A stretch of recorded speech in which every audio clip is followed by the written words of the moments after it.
All right, so we are live, everyone. My name is Jesse, and I am with Exploring by the Seat of Your Pants. For those joining us for the first time, we are all about bringing conservation, adventure, and science into classrooms around the world. And of course, there are no classrooms right now. All of you are joining at home on YouTube, and so we so appreciate you continuing to tune in as we highlight amazing scientists, explorers, and facilities around the globe. Today, before I introduce our speaker, I want to turn it over to Exploring by the Seat of Your Pants founder, Joe Grabowski, who's going to share a little bit of a mini presentation with you before we dive in with our topic today. So Joe, take it away. All right, very cool. Thanks, Jesse. And as we were talking about just before today's video, this is the first time the two of us have ever appeared in a video together. So pretty darn cool. This is a big moment in Exploring by the Seat of Your Pants history.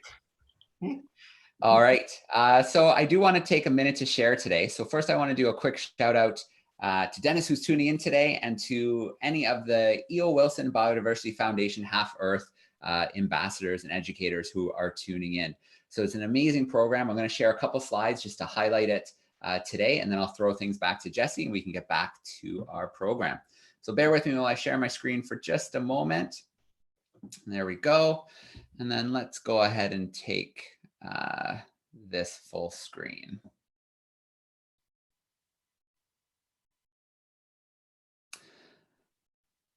All right. There we go. Jesse, how's that look?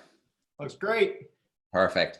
All right. So great quote here from E.O. Wilson: with the biodiversity of our planet mapped carefully and soon, the bulk of the Earth's species, including ourselves, can be saved.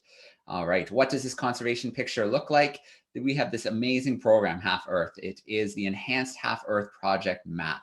And so it's been redesigned. It's got really easy search functions, navigation menu, and you can explore all kinds of important things, including species populations, human pressures, and conservation projects around the globe. So you can see the address is down there at the bottom, the Half Earth project.org/mapped. And after I jump off, I'll share it in the YouTube chat as well. Maybe Dennis will actually do that now as well. So a little picture here from the map. So all the features are overlaid right now, but basically you can look at biodiversity around the world, hotspots, things like that. You can look at existing protection and areas, as well as areas of human pressure. So looking at this around the world can really give you a picture of the hotspots for biodiversity, where they're protected and where they aren't. As we jump forward, there's all kinds of amazing activities that Half Earth ambassadors can take part in. So when you do visit, you can see a few things here, like the Mapping to Conserve Biodiversity lesson plans. There's the map that you can use to take a look at, all kinds of things you can take a look at. There's a great book as well, Nature's Best Hope, that was just released in February 2020 by Doug Tallamy, that you can check out in on, and expands on some of the arguments about why we need to protect half of our planet and now. And then one more really cool program to highlight before I leave is Map of Life. So Map of Life, you can pick different areas around the planet. You can find out about different studies that are happening in those areas. You can find out about different species that can be found in those areas. You can see right now we have Vermont highlighted, and a few species of owl that can be found in the area. So very cool, lots of great opportunities. I'm going to bring myself back from that screen share. And again, another huge shout out to the ambassadors who are joining us today. Jesse, Anna, thanks for letting me steal a little bit of time, and have fun with the birds. Thank you. Thank you so much, Joe. So yes, of course, the reason you guys are all here today is for our speaker. So we are joined live at the Vermont Institute of Natural Sciences by Anna Morris, and she is an educator there at this amazing facility that highlights, rescues, rehabilitates, and showcases amazing birds. Today, we are going to dive in with some of their epic birds of prey. So I'm going to turn it over to Anna. Thank you so much for joining us today, and take us away. Wonderful. Well, thank you so much, Jesse and Joe. It's great to be here today. Like I said, my name is Anna. I'm one of the environmental educators at the Vermont Institute of Natural Science, and we do a lot of different things. We're located in Quechee, Vermont. Just to give you a little geography, it actually snowed this morning, of all things, but it's melted now, so we're well on our way toward the mud season that we call spring here. And our main mission is to motivate people to care about the natural world. We do so through education programs like this one, normally on site at our nature center or reaching out to local schools, traveling there. But right now we're close to the public for the safety of our staff and of our community. We are still accepting bird patients into our wildlife hospital and still caring for the resident raptors that live here with us. So today we're going to meet a couple of my feathered colleagues, two of the falcons that are part of our education raptor team. And just to give you a little brief introduction, the falcon is a really, really special and kind of unique bird of prey that we have the luck to take care of here at VINS. Falcons in general, you kind of think of them as birds of prey alongside of hawks, alongside of eagles, maybe alongside of owls, but they truly stand on their own. In fact, a falcon's closest relative of all things in the world is a parrot, which is kind of strange to think about. Yes, they're not as closely related to hawks and eagles as you might think, and yet they share a lot of the same characteristics. They have a couple of their own unique features. So I think without further ado, I'm going to go grab our very first ambassador bird and we'll start off talking about him. So I'll be right back. Cool. While she's off to get our falcon friend, I just want to note for everyone at home that they're also doing a Facebook Live from VINS right after this session. We're going to go basically from one, and then VINS is going to take over with their Facebook Live on their sites. So do check that out. They're doing some really, really great educational content as you guys are stuck at home. So join in with some really awesome birds every day. And we've done more sessions with Anna in the past. So I'll leave it with her right now, and we'll meet our falcon friend. Lovely. Well, thank you. Yes, and you're all welcome to join our Facebook Live on our Facebook page. This right here is Hawaii. And Hawaii, you might recognize, is a peregrine falcon. I say you might recognize them because peregrine falcons are pretty well known in general by people for a couple of different reasons. One of them is that the peregrine falcon is the second most widely distributed bird on the planet. You might think, second, well, what's the first most widely distributed bird? Well, if you think about any kind of typical bird that you see maybe on every city street corner, in every city, on every country, on every continent, you're probably thinking about a pigeon. These pigeons right here, they are mostly invasive to a lot of different parts of the world, but they are the #1 prey item for the peregrine falcon. So the pigeon is the most widely distributed bird on the planet. The peregrine follows the pigeon around, and they're a really good meal source for these birds for reasons we'll talk about in a minute. But you can find the peregrine falcon in pretty much any circumstance, which includes cities, open plains, river gorges, cliff edges, coastal places, the tundra. Hawaii actually, despite his name, he was found originally in Hawaii, but we think that he was probably born in Alaska, of all things, because he is a particular subspecies of peregrine falcon that only breeds in the Brook Range in Alaska, so way, way far up north. It so happens that the peregrines that live in the farthest northern parts of our continent travel the farthest south on their yearly migration. So Hawaii was probably traveling south on his very, very first migration, just out of the nest. Didn't quite know what he was doing yet, but he was kind of following the coast. And then he was blown out to sea on a storm. And fortunately for him, he was able to find a tiny little island in the middle of the Pacific Ocean that we know as Hawaii. And we think he might have crash landed into the side of a building on Hawaii because he has injuries associated with a collision.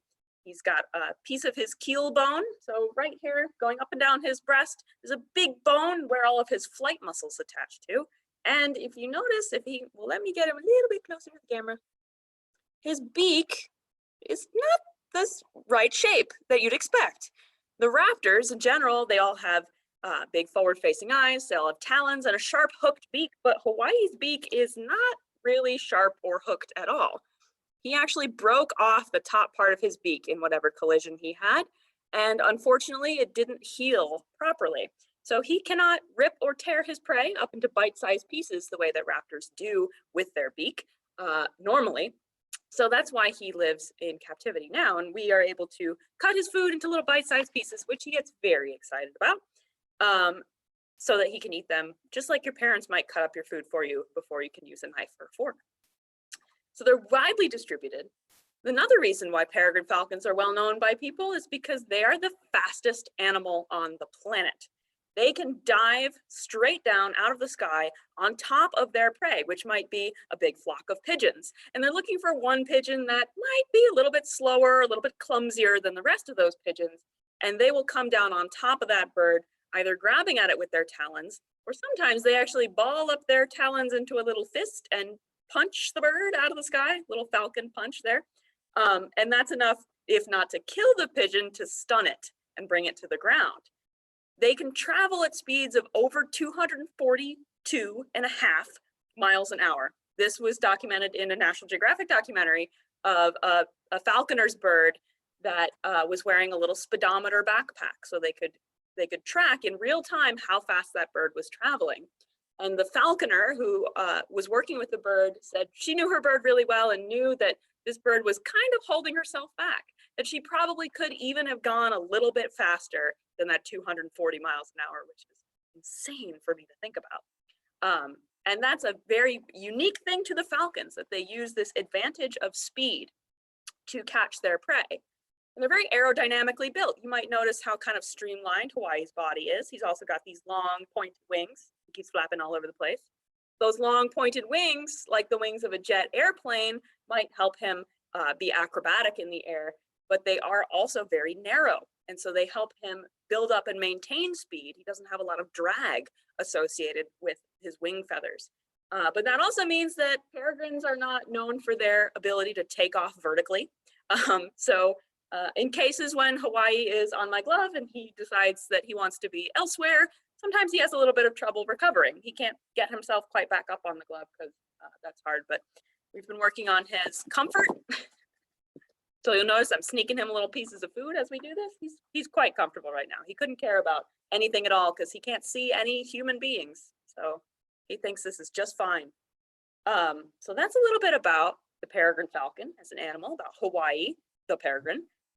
Do we have any questions coming in, Jesse? We do actually, so way to go for the people on YouTube for typing in some quick ones. We'll take a few before we go to our second bird today. So Bonnie wants to know, how about printing a 3D prosthetic beak for Hawaii? Is that a possibility or not? Very good question. In fact, that is what the veterinarians initially did. So when he was found, in the town of Nanakuli on Oahu, and they brought him to the capital city, to Honolulu, to the zoo. And the veterinarian there said, okay, we're going to 3D print him a new beak. And it was always meant to be a prosthetic. So eventually they were hoping that his beak would grow back underneath the prosthetic. So they glued it onto his face, and he ate with it for a little while, and then some of his beak grew in, and so that prosthetic fell off. They actually gave him another one after that, and that too fell off. And by that time, they figured that his beak is really, it's kind of where it's going to be forever.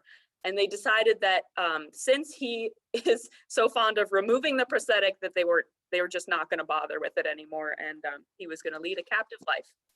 Perfect. Yeah. That's funny. All right, Camden wants to know how old Hawaii is. How old is Hawaii? Very good question. Hawaii was a first-year bird on his first migration in 2008. So this spring he is turning 12.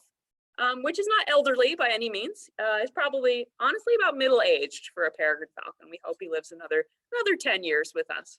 Fantastic. Yeah. And then this question, which I don't think we've ever gotten from anyone in one of our sessions together, Dennis wants to know, does he need to be exercised since they normally fly so much and so fast? How do you get them exercise? Yeah, a very good question. That's an interesting question that I've also struggled with myself, is how much they need exercise. And you have to think about what the purpose of exercise is. We do exercise him. Since he has no injuries to his wings, he's fully capable of flight, and he is actually trained to fly between several perches and a glove. So actually with all of our free time now, without teaching to the public on site, we've removed all of the chairs and all of the furniture from our main program hall. And so it's just like a big training space right now. And I take Hawaii in there every day, and I tap various perches that are set up around the room, and he flies around to the different perches.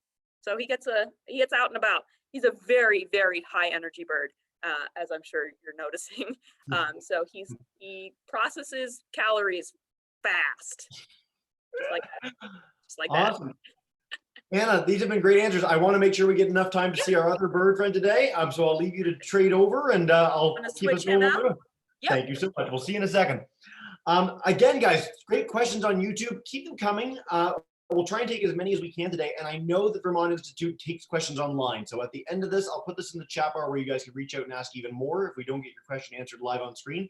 I also want to do a shout out to the E.O. Wilson folks, because it was one of my inspirations to get into science communication to begin with. Journey to the Ants, for anyone watching at home, is one of the best general science books ever, or not general, very specific science book, but very, very cool. So I encourage you guys to check that out. And I was saying before Anna brought out Hawaii, we've done many sessions with VINs over the last few years. So if you want to check out some other great birds, check us out on YouTube. But here we are back again. Take it away, Anna. Hey, all right. So I've got another falcon here, believe it or not. This little guy probably stands, I'm sorry, probably stands like 6 or 7 inches tall. He is an American Kestrel. His name is Westford. So he's originally from right here in Vermont. And as an American Kestrel, he is a member of a group of the typical falcons called Kestrels. There's about 10 of them out of the 40 or so species of true falcons in the world. And they tend overall to be the smallest of the falcons. The American Kestrel is the smallest of the 6 falcon species that occur here in North America. The peregrine is probably the second largest after the gyrfalcon, which is an Arctic species.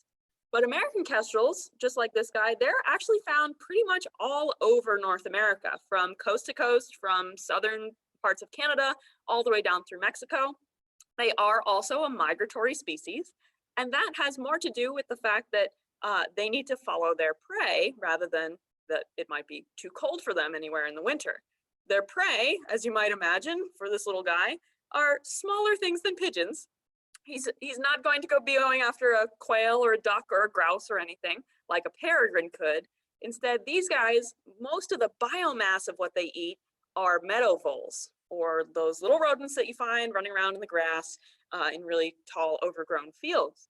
But the number of prey items that he eats, if you were to count all the different things that a kestrel puts in its mouth in a day, is actually a lot of insects. So dragonflies, grasshoppers, caterpillars, and the like. And so there's not too many dragonflies in Vermont in January. He has to find somewhere else to go collect food. So they tend to go down to Mexico, Central America, and even the southern parts of the United States. Now you'll notice he's got a couple of similar features of the peregrine falcon, but there's also quite a few things that are different about him. Similar are his long pointed wings that you can see right there. And also, I didn't mention it on Hawaii, but you can see Westford's malar stripe, that long dark line coming down out of his eyes. It looks like his mascara is running a little bit. And that dark line, called the malar stripe, it has the same function in falcons as it does in football players. So if you are a football player and you're trying to catch something that's moving through the air on a sunny day and you don't want the sun glare to get into your eyes, if you put dark paint under your eyes, it will mitigate that effect. The dark feathers beneath Westford's eyes help him focus on his prey, a dragonfly moving through the air, without the need of wearing a little hat or sunglasses, which he can't really do. He's also got these little markings right on the back of his head. Can be kind of difficult to see if he's not. Can you look up? No, yeah. No, I've got to pick at my toes right now. He's got 2 little black dots on the back of his head. And those have the same function as the eye spots in a butterfly or in a caterpillar. They're essentially to try to fool predators. Because this little falcon, even though he is a formidable predator himself, going after all those meadow voles, he also needs to worry about getting eaten by other things. Something much larger like a Cooper's hawk or even an owl might want to eat a little kestrel. There are those little eye spots back there. Okay. He's also in breeding mood right now, so he wants to be in like a little cavity. So his eye spots help fool that predator into thinking, that little kestrel that I was going to try and eat has already seen me. It has taken a look at me and it knows that I'm here. I'm never going to catch it. Because that peregrine falcon can fly at 240 miles an hour. This little kestrel can't quite do that, but he can reach speeds of over 90 miles an hour in a dive. So you need the element of surprise to catch a kestrel, and those eye spots help him see out of the back of his head. They're not really eyes, of course. He can't use them to see, but he's fooling his predators into thinking that. I know, that would be really cool, right? So Westford has kind of an interesting story as to how he ended up here with us. You notice how comfortable he is. He's not you know, super flappy or looking for food around every corner. He's just kind of content to hang out with us because he was actually raised by people. And this is something that we encounter, unfortunately, frequently with especially the American kestrels, because they're kind of smallish and cutish. People might find an orphan nestling and take it into their home to raise it and raise it up to maybe be released or to maybe be kept as a pet. Both of those things are not legal to do. You can't keep an American kestrel as a pet in the United States or in Canada. They're meant to be in the wild, eating all those pesky bugs and mice that we don't want to have to deal with. But for whatever reason, Westford was raised by humans. And eventually, the human beings either figured out that it was not legal or figured out that they really don't make easy pets. They're not easy to take care of. And dropped him off at our rehabilitation center, kind of anonymously in a cardboard box. We don't know any more than that. We just know that someone had him, raised him. He's overly familiar with people, and that's why he can't be in the wild anymore. He doesn't know how to find food. Westford is notorious for eating things that are not edible by kestrels. I tried to demonstrate once carnivory with him. I had just done it with our red-shouldered hawk. I showed her a piece of meat, she took it and ate it. I showed her a dandelion, turned her nose away, nothing. I did it with Westford, showed him a piece of meat, he ate it. Showed him a dandelion, he ate it. So he doesn't even know how to take care of himself in terms of what foods are good to eat. So he needs a little bit of guidance with that, and he's going to be therefore with us the rest of his little life. And that's a little about kestrels and Westford. Do we got some questions then? Yeah, and we see the eye spots perfectly now that you're not trying to show them, of course. Way to go, Westford. Turn the head. All right, tons of engagement again, so thank you so much for everyone on YouTube. We've got a question from Amelia and Gabriella. They want to know, are these birds endangered enough that we should be building boxes to encourage nesting for them? This would be a general question. That's a great question. Of course, yeah. So are they endangered enough? I'll answer the first part of the question. They're not. They're not considered endangered. They're not on any state's endangered species list. And I'm not sure about Canada, but I know they're not endangered in any international way. However, putting up nest boxes to encourage them to have nesting spots is always a good idea.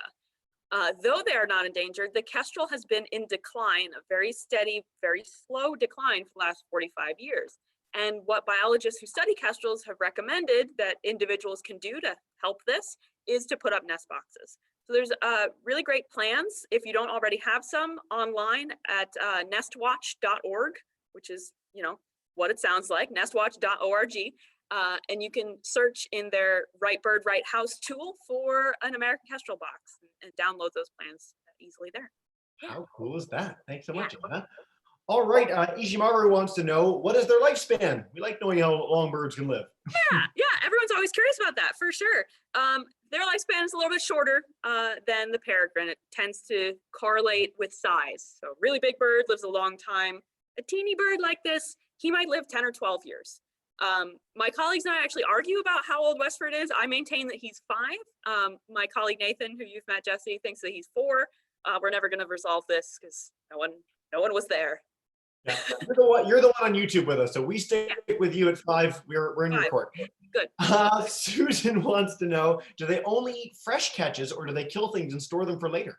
Oh yeah, actually, kestrels are well known for caching their food. So they will actually, if they catch too many things to eat in a day, they will store it up for later. And that's a strategy that they use to get through times where there may not be as much food available. Maybe it's a really raining, pouring day like we had here yesterday, and they're not going out to hunt. They know that wedged in a tree somewhere is yesterday's meadow vole that they can go and get. Very cool. All right, one last quick question, and then I'll turn it over to our always one we wrap up with. Benjamin from Point Lookout would like to know how fast the kestrel can fly. I know you said this a little earlier, but it was quick. Yeah. So there's kind of 2 things with this. There's the diving speed, and then there's the level flight speed, right? So a peregrine can't fly like point A to point B level over the ground at 200 miles an hour. They can max out at about 70, which is still very fast. A kestrel in level flight can go about 40 or 45 miles an hour. It's the dive that gets them over 70, close to 90 miles an hour. Yeah. Very cool. All right. I know you've got to do a Facebook Live in a few minutes, so I want to wrap up. For all the other questions we have, where can people ask questions? Where can they find out more about what you do and the amazing birds you have? Oh, wonderful. Yes, of course. So our website, www.vinsweb.org, is a good place to go for more information. We are now putting up a ton of different resources online about our work, about our birds, and about exploring the natural world during this time period. So definitely check that out. If you have a specific question that you'd like to ask us, we love getting questions. So you can email education@vinsweb.org. So Jesse will get that email address for you as well. Email us any questions that you have. And I always like to plug one of my favorite places to learn more about birds in general is allaboutbirds.org. It's the Cornell Lab of Ornithology's website. And if you see a strange bird in your backyard, you're not sure what it is, that's the place to figure out a little bit more about it. Fantastic. Anna, thank you so much for joining us. As always, for everyone on YouTube, it's all that information in the chat bar. I just linked it all there. Thank you so much. And thank Westford and Hawaii for us for being such good sports today. I will do that. Awesome. All Have right. a wonderful rest of your day. Bye.